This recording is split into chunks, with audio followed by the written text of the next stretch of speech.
Hi, this video is intended for those that are interested in or curious about our hybrid classes that Family First offers. So we're taking a peek inside of the learning management, the online learning management program um, that we use called Neo LMS.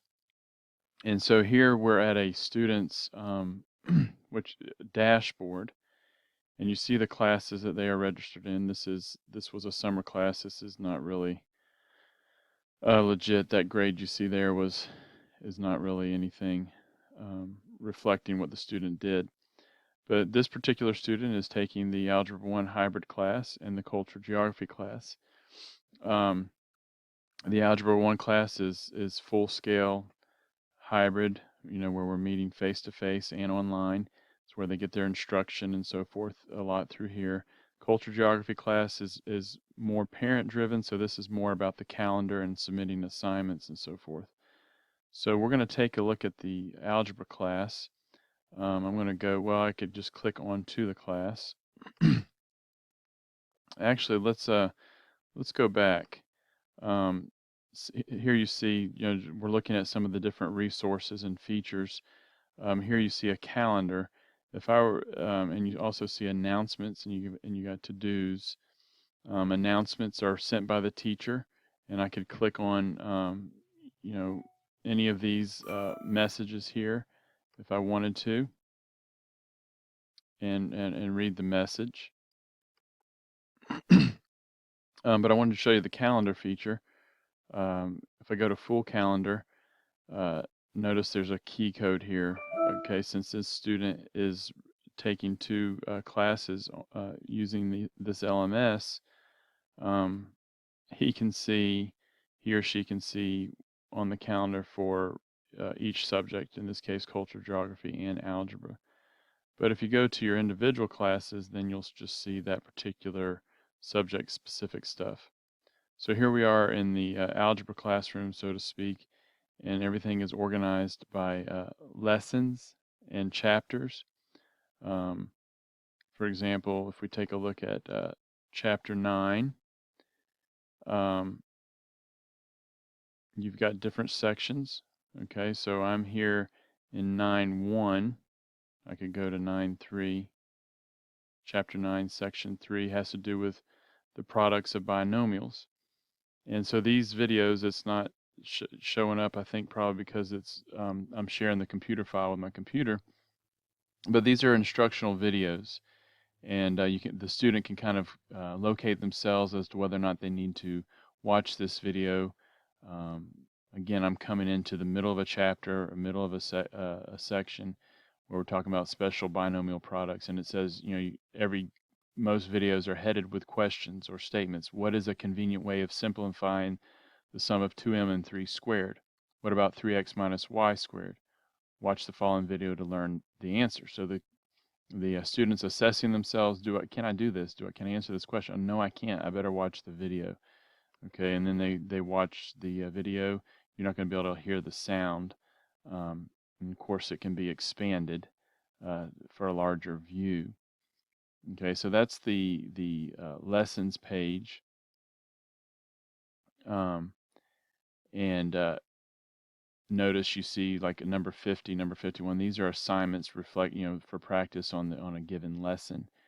And the student would, in this case, they've already submitted it, so that won't help. But what the student does is they watch the lessons. They're given an assignment. They do their assignment using a textbook. That's a real important feature of the class, as well as having something that you can have hands-on. Where many online classes are strictly digital, but it's so much helpful to have pages to turn back and forth. But anyways, they do an assignment and then they submit their answers. Let's just go ahead, and this one, they submit their answers, and then the teacher checks. Okay, so notice you've got a 69%. That's okay. They're still in the beginning stages of the learning process. And once they've submitted, they do see the answer, but they're encouraged to go back and try to find where they made the mistake in that problem and reteach themselves, relearn, and then go in and put their answers in, having checked their problems, put their answers in for a better score. I'm trying to find one. We don't see one on this particular one, but this teacher has the ability to give comments within these results for the student to see and to help them with. Okay, notice you can do retake. Okay, so again, we're on the lessons page.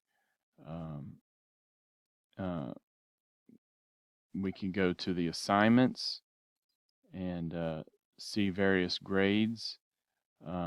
These are all the assignments and the tests and so forth. You could go to analytics and see your grade breakdown. And you see with this particular student, 30% of the grade is quizzes, which are practice tests. 10% is homeworks. And see, if you caught on to what I was saying with the homework, this should be 100%. This should be a grade booster. This, the way that it's structured with the homework, and I know I'm just talking about one particular class. We have different classes on here, but with this class, it's an opportunity to practice diligence and responsibility and so forth. So we won't get into all that, but they can look at their individual grades and so forth. So this is a breakdown. All right. And I think we looked at the calendar so they can see what's due and so forth. When an assignment is posted, it will go to them in an email, and when it's due, and also when they submit it and it's been graded, they'll get an email. They'll get both an email and a notification on here that the assignment has been checked. Okay, syllabus, the short of the class and the long of the class, and so forth. So that is the inside of the learning management software. And I hope you can see the value of having everything at your fingertips here, the ability to communicate with the students outside of a classroom, the ability for them to watch videos and at their own pace, at their own time, pause it if they need to, go back and listen to it if they need to. And so this will apply to different classes. Our world history class and literature class will look a little bit different, and as far as how that teacher uses it. There's different type of assignments that can be submitted.